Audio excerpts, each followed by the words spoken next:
Hi, my name is Omar Hassan, and what I'm about to share with you is the most life-changing experience I've ever had. It's a story of pain, discovery, and transformation. How I faced death, saw the afterlife, and encountered the truth about God in a way I never imagined. If you're watching this, I hope my story inspires you to seek the truth for yourself. It all happened on a cold winter morning in January 2018, during one of those bitterly icy days we often get in Scarborough, Ontario. I was heading to work like I did every morning, and I was a mechanical engineer, but more importantly, I was a devout Muslim. My faith was the foundation of everything in my life. At home, I had a loving wife, Amina, and 3 beautiful children that looked up to me. In my community, I was seen as a role model, respected member of our mosque, where I also taught Islamic studies. I prayed 5 times a day, without fail, memorized large portions of the Quran, gave zakat to the poor, and had even completed the Hajj pilgrimage twice. I truly believed that I was living a life that honored God. But what I didn't realize was that my understanding of God, of faith, and of salvation was incomplete. That morning, as I gripped the wheel of my car and carefully drove across the icy roads, I had no idea that my entire world was about to be turned upside down. The accident happened so suddenly, but in my memory, it feels like it played out in slow motion. I was driving cautiously, watching the road ahead, when I saw a truck lose control on an overpass above me, and it was carrying a load of steel beams. I remember the exact moment the beams came loose. They started falling and tumbling toward the highway below, and there was nothing I could do to avoid them. One of the beams crashed through my windshield, just barely missing my head, but tearing through the passenger side of the car. The impact sent my car spinning out of control. I remember the sound of metal crunching, glass shattering, and tires screeching as my vehicle smashed through the guardrail and plunged down an embankment. In those few seconds, my life flashed before my eyes. I thought of my wife and children, of the prayers I had offered that morning, and of the faith I had built my life upon. I was certain that this was the end. My last conscious thought was to recite the Shahada. There is no God but Allah, and Muhammad is his messenger. I had always believed that declaring these words at the moment of death would secure my place in paradise. But as I was about to discover, nothing could have prepared me for what came next. When the paramedics arrived, they found me unconscious, pinned inside the wreckage of my car. My injuries were severe: broken ribs, internal bleeding, a punctured lung, and crushed legs. I later learned that my heart stopped 3 times during the rescue. Each time the paramedics managed to bring me back, but during those moments when my heart stopped, I experienced something extraordinary, something that would change my life forever. And as I hovered between life and death, I felt myself leave my body. It was as if my consciousness had detached from the physical world. I could see everything around me with perfect clarity. I saw the twisted metal of my car, the bloodied airbag, and the paramedics working desperately to save me. I even saw my own body lying motionless, broken, and lifeless. It was a surreal experience, but strangely, I wasn't afraid. The pain that had consumed me moments earlier was completely gone. Instead, I felt an overwhelming sense of peace, a peace unlike anything I had ever known. It wasn't like the temporary calm I sometimes felt after prayers. This was deeper and more profound. It was as if I had been freed from the burdens of the physical world. And then I finally saw it.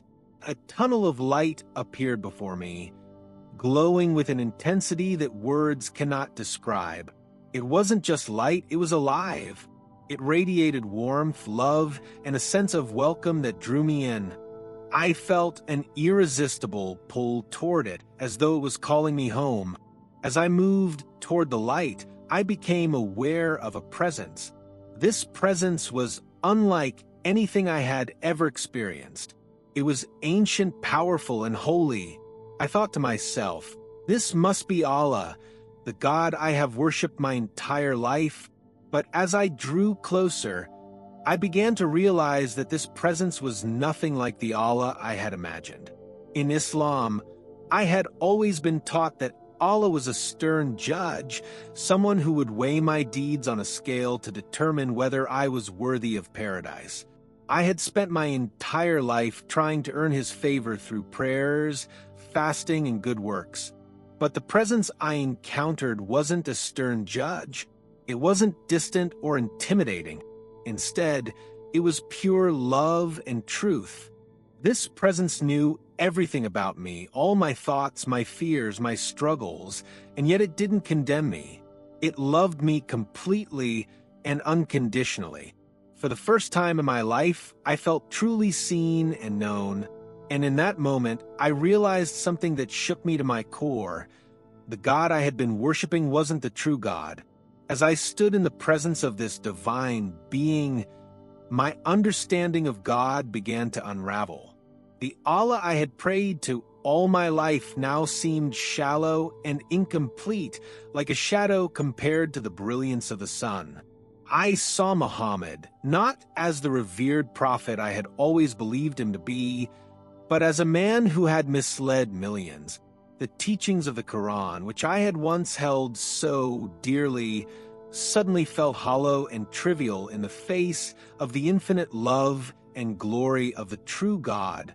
The presence then revealed to me a new path, a path of grace and truth.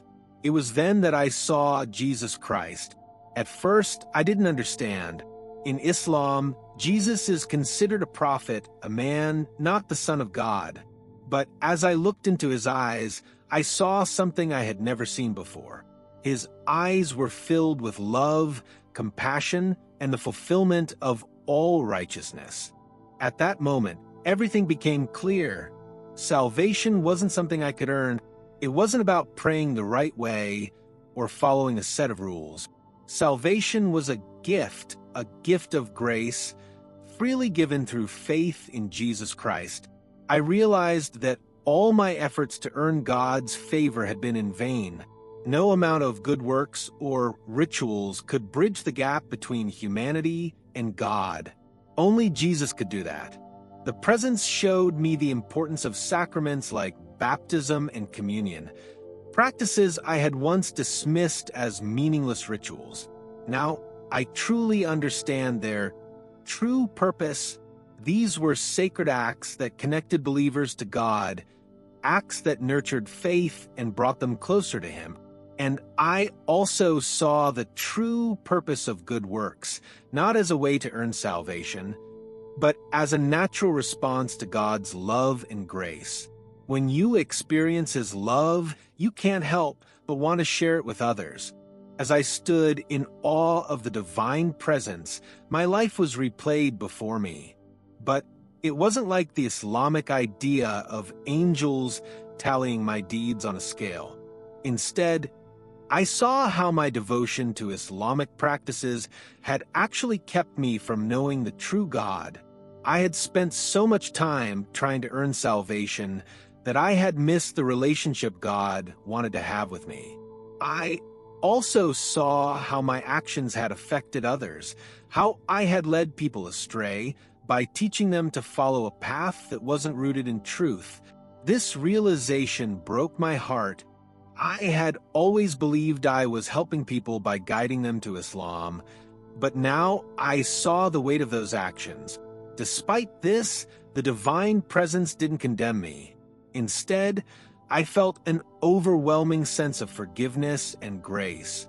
It was as if God was saying, "You didn't know the truth before, but now you do." Around me were beings of light, beautiful, radiant, and full of joy. They weren't like the angels I had read about in Islamic teachings. These beings served God out of love, not fear. Their presence filled me with hope and a sense of belonging. I realized that this was what I had been searching for my entire life: relationship with the true God, built on love, grace, and faith. the presence continued to reveal truths to me. I saw how the Islamic concept of paradise, with its promises of material pleasures, was so shallow compared to the depth of God's love and the joy of being in His presence. I understood that the idea of earning salvation through works was a system of control, not a path to God.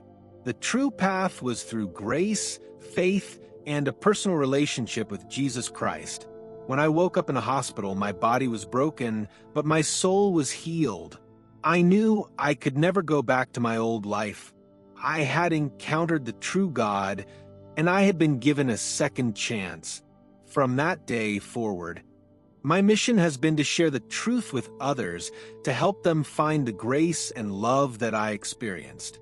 If my story has touched you, I encourage you to seek the truth for yourself. Open your heart to God's grace and love, and if you found this video meaningful, please like, share, and subscribe to this channel. Together, we can share the message of hope and salvation with the world. Thank you for listening, and may God bless you.